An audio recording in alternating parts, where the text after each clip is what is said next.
Hey guys, this is Primeval back with part 5 of my Shoshone playthrough. Let's do a quick comment roundup. So first, Hopuka says that with respect to me being unable to donate my Pathfinder to a city-state, it's Pathfinders and all scouts can't be gifted to city-states. So that's something good to note. It's not something that I was aware of before, so thanks for that. Marco Nussdorfer says that I should have gifted the catapult that I had here way back in episode 3 to a city-state for some influence instead of deleting it for a small amount of gold. And that would have been a good plan as well, so good point there. And our final comment for video 3 was from Justin H512TX, who says that he was worried about Babylon, and that's why he's just an Emperor level player. Sad face. I wouldn't be too critical of yourself. One thing that I have noticed in my previous playthroughs of Brave New World is the AI is much less aggressive than it was in Gods and Kings or in Vanilla. I'm not sure if it's because they have a lot more incentive to maintain good relationships with each other because of trade, in addition to some tweaking as to how often they want to go to war. But at least in the games I've played so far, and it might be a factor of the layout of the maps, all of my AI neighbors have been much less aggressive than in the past. So I'm not sure how I feel about that. At least, so I've played 2 other games already, just quickly on my own without recording them, and it seems like the AI is much less aggressive. So it's more like you're playing with the AI now, rather than in the past, at least on Deity, where you were playing against the AI. And I can see how that might be appealing to some people, but we'll see how my opinion changes as we play a little more. As for the question at the end of my last video about what I should be doing with this great profit, let's see. A lot of you suggested either sending it to Babylon or over to these northern cities to try to push back against this sect of Christianity, which would be nice. The more cities I can spread this to, the more happiness I can get. Of course, the new ceremonial burial is only half as strong as the original. However, getting this great profit over there is going to take quite a large number of turns, probably between 10 and 20 turns, and during that whole time I'll be paying maintenance of I think at least 2 gold per turn. So knowing that, I probably should have settled him as a great tile improvement right off the bat, but as it is, I think I will go with what these guys are suggesting. Both Harris Benicia and Musketeer 1990 suggest sending the profit over to Babylon, as well as moving on to maybe take over Babylon, and that's definitely in the plans. If we go and look at the diplomacy, we can see that Babylon is not friends with anyone, so long as we denounce them before we declare war on them, we won't suffer any negative diplomatic hits with any of the other AI. I've been looking on Reddit, and a bunch of people were complaining that they were having a lot of trouble being labeled warmongers by the other civs. And, well, I think one important thing to do is you need to denounce civs that you're going to declare war on at least a turn before you declare war on them. And of course you need to be aware of that if you denounce them, that anyone they're friends with won't be happy with you. And so that's one thing to be aware of, diplomacy-wise, in terms of your warmonger status. And the other thing is, if you take over a lot of cities, regardless of whether or not anyone's friends with that civ, you're going to be a warmonger. I mean, I don't know what else a warmonger is, other than someone who goes on a conquering spree, so there's that. There's also a comment from Meatloaf Men, about the demographics screen. So the last time I looked over at the demographic screen, I mentioned that we were doing pretty well on gross national product, and I speculated as to why Shaka's GNP was so low, and I said it was because he had the largest army, and that was eating into his gold per turn. But actually, it was pointed out quite correctly that GNP is actually your total income, and irrelevant of any upkeep from units or buildings. So I guess at the time we just had really good income, and Shaka had almost none.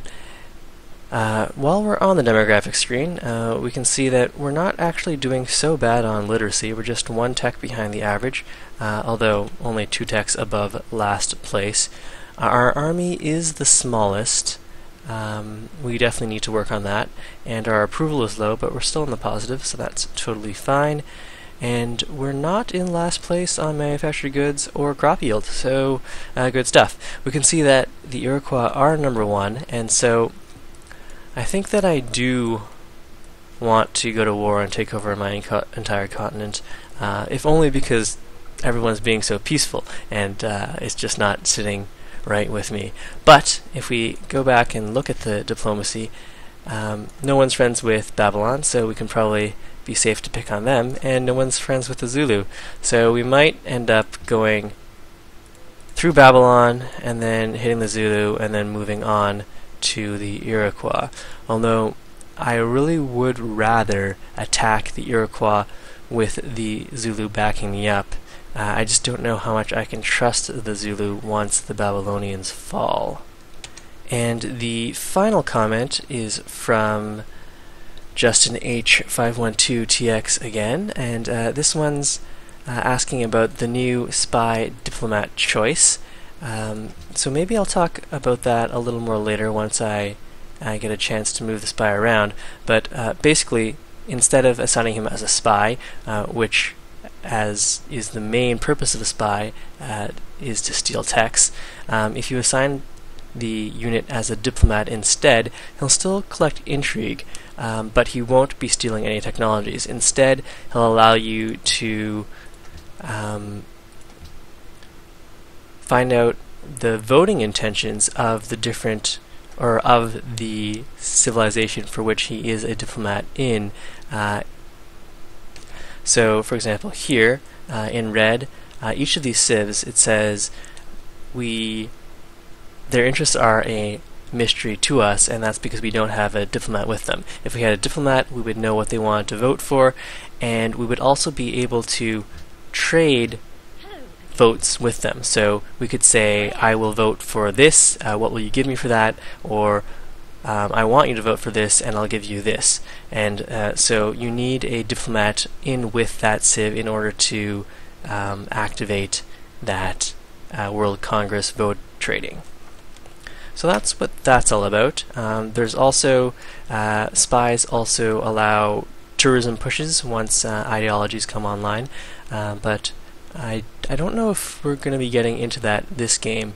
I do want to show off the culture victory, but that's still several hours from now. So it looks like we're ready to move on to the next turn.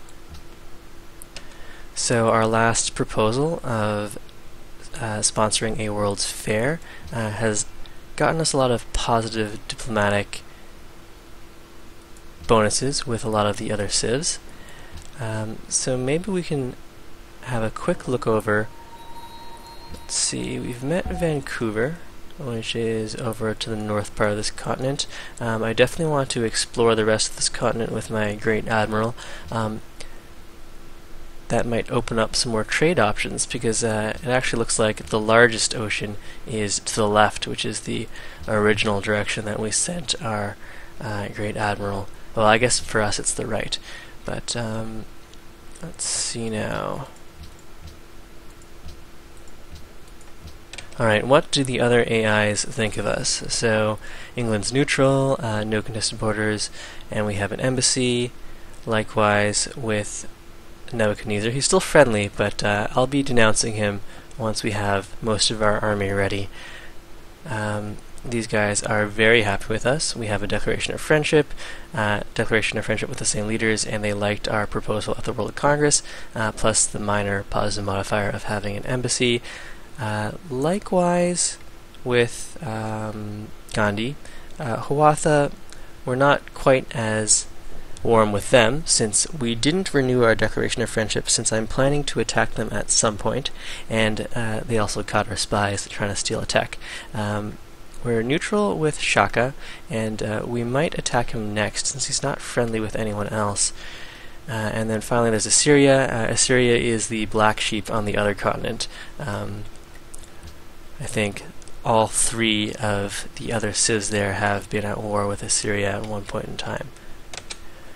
Alright, so we now have a cargo ship, and once we get these trade routes going, it'll probably get our gold per turn back into the positive. So if we want to trade with Babylon, we'll get 14 gold out of that and 1 science per turn. I'm not too eager to open that trade route though, because I am planning to attack him within the next 30 turns, in which case that would just scuttle that trade route. However, I think I will use that cargo ship to open a trade route with Tyre. That'll get us 40 influence and bring us up to ally status, which will be nice. If we do end up going to war with Babylon, they will pillage our trade route, but I think with this particular guy I'd like to fulfill that mission with Tyre. Or, if we wait 1 turn, the harbor will be online, and that'll increase the trade route distance by 50%, and we might be able to start trade with probably the Zulu city here, possibly Buffalo Creek, and possibly it's probably too far away for London. But if I do wait a turn, let's see, do I have anything else expiring? 11 turns. Do I have another cargo ship coming soon? Show queue. Let's have this guy go over to Tyre for now. And we'll wait for the next cargo ship for a more extended trade route.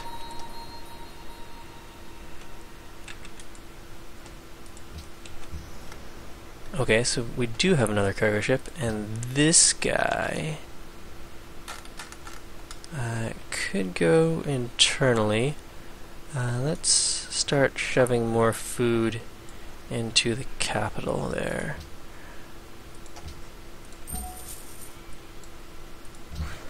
And what tiles are we working? That looks fine. So basically I want a good mix of food and production, working the tiles that give me the best yields of each of those. The one loser here is that forest tile. Let's go and work the food. Excess food carries over, so you don't have to worry about microwing filling the bucket exactly. Yep, that looks fine.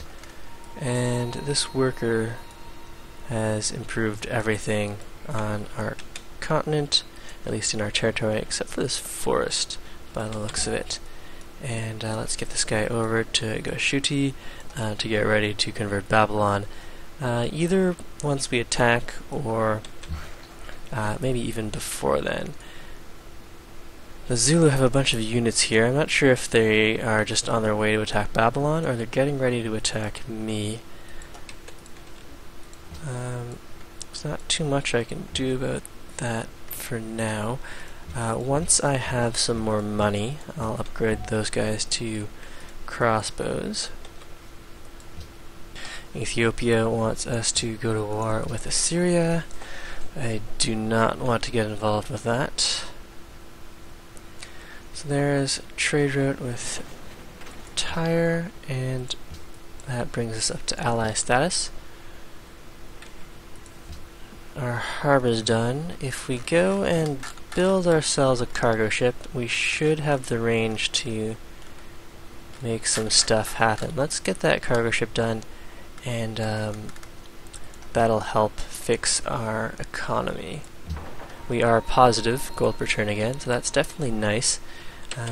But if we want to upgrade all of our units, especially since we want to get a bunch of cannons rolling and then pay to upgrade them to artillery to save on hammers, we'll need a good gold stockpile for that, which means we're going to need to get some gold, and the easiest way is from a nice long trade route, probably with the Zulu.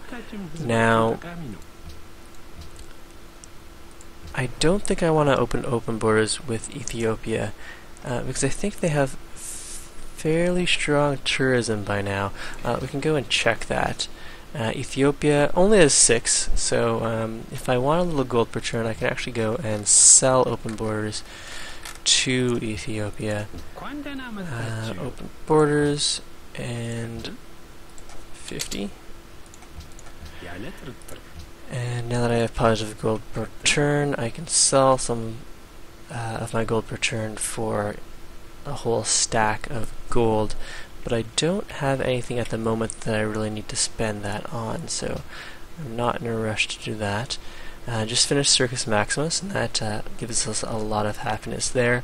Let's go, and what we'll do is work on the Gallius at Q as well as a barracks, and hopefully I'll remember to swap those guys around to save on a little maintenance. Okay, so Byblos is happy that we got porcelain from Tyre, which is great. They're the only city-state that we have a very comfortable amount of influence with, 163 out of 60. And our gold deal with Hiawatha has ended. That was when we made a whole bunch of gold per turn for lump sum gold deals, just in case we were going to go to war with him, but that didn't work out. I didn't want to go to war with him because he had stolen a lot of key city-states from us. When we do go to war with him, we'll definitely want to make sure that these guys are on our side, or it'll be a huge headache for us. Likewise with Samarkand. Okay, copper. That's fine. I don't mind helping the Zulu out. And it looks like their Impi are having a lot of trouble with Babylon, and now that it's at 42 strength, they are moving on Akkad here, and probably Dur Kuri Galzu as well. Open borders to Shaka has ended, gold per turn, and horses to Shaka has ended. I do want my horses back since we're going to have our unique units soon. I don't think it's that special. It does have the extra movement, I think, is its bonus. So 1 extra movement, which is nice. Horsemen are really useful for running in, grabbing cities and running out, or hitting ranged units and then running away. So there's our last cargo ship done. We can toss up a bank, or go for the ironworks. Let's go for the bank here. And let's see where this cargo ship can go. Well, first, what's our most profitable trade route now that we have the harbor? It is over to a Zulu city. We can get 21 gold out of that. So let's sort that by highest gold. Excellent, 22 gold. And that pushes up to 48 gold per turn, which is excellent. We're still only 5th in terms of GNP, but it's not terrible. And off to explore the northern end of that continent. Let's get into Babylon and maybe spread our religion there.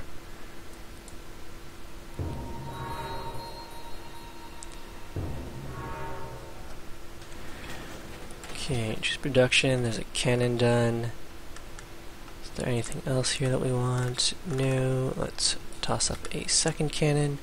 And now that we have the gold, we can go and upgrade these guys.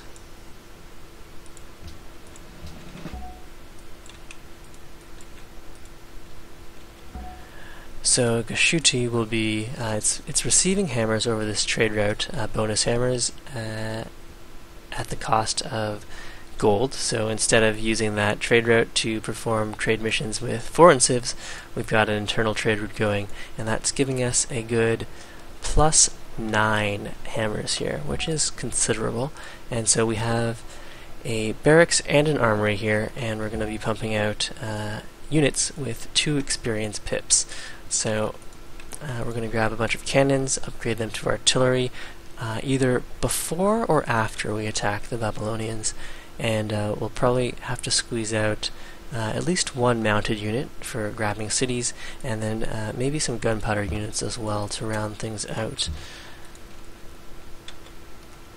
But the most important things to get are the cannons. We'll need those to take down the hit points on the city, and then to increase our artillery numbers, which will be critical for dealing with the Zulu or the Iroquois. Hiawatha, I think, is going for a cultural victory here. He's been building wonders like mad. He's in the industrial now. I think we'll be in the industrial soon ourselves as well. And as far as what I want to grab next, how's our textile coming along? 4 turns.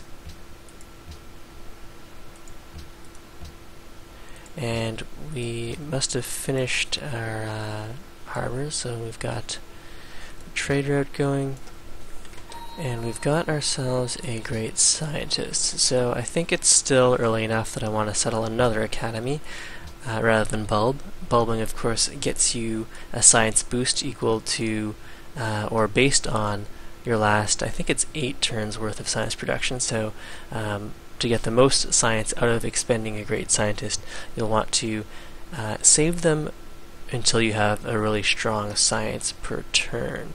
Our salt deal with Nebuchadnezzar has ended.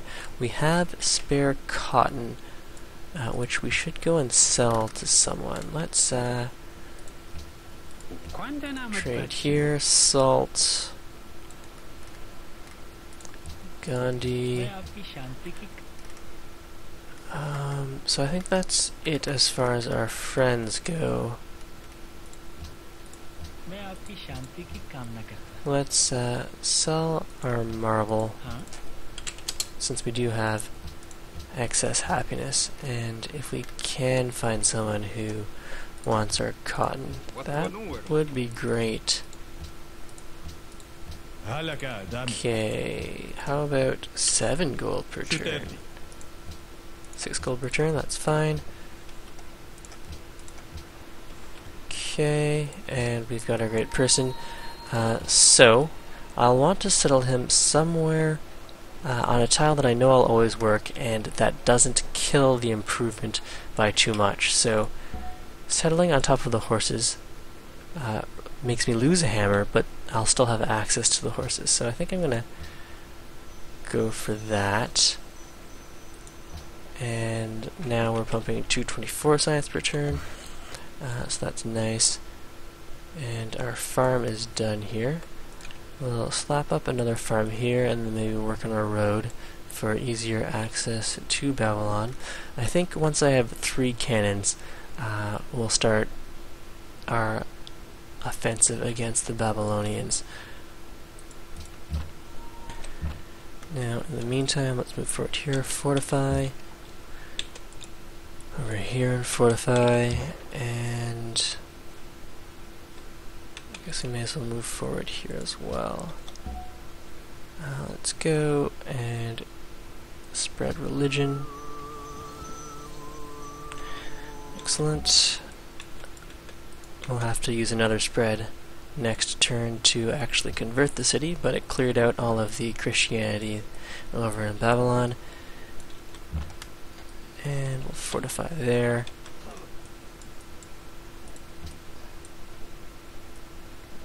Okay, so it looks like England will be warming up to us and joining our our block of super friends. Anyways, I'm happy to, well, I can probably get a better deal from one of my super friends. So I think this will be a pretty short video. I'm going to have to wrap this up soon, since I think you'll probably pick up a lot of background noise on this video. Let's go and spread religion again, convert that to 11 followers of our religion, and converting that city, which also ups our pressure quite nicely.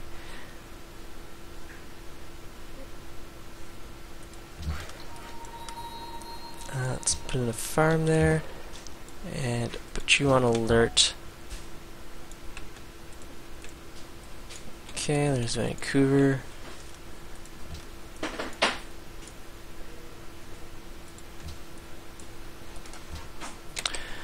Ethiopia has surpassed us as an ally of Tyre, and so we lost a bunch of happiness from that.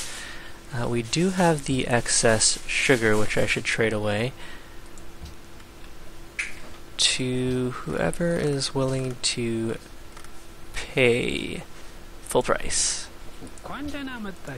Salt.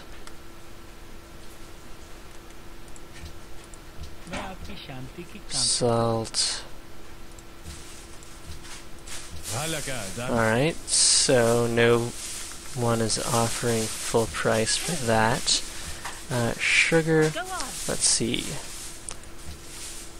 Go ahead.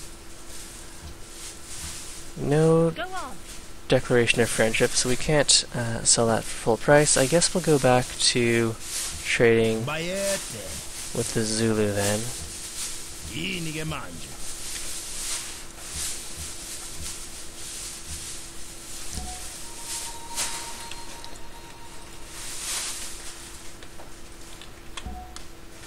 And let's send this guy over to Akkad.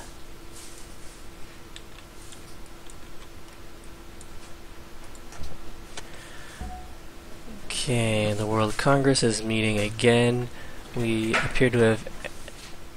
Okay, so we haven't entered the next era yet, but each city-state gets 1 vote, the host gets 3, and us, a mere delegate, gets 2 votes. We can steal a tech here. The one that's worth the most is acoustics, and it'll also let us build the Musicians Guild. Let's open the tech trees there. Anything that's specifically on our way. Printing press does bring us over towards industrialization. So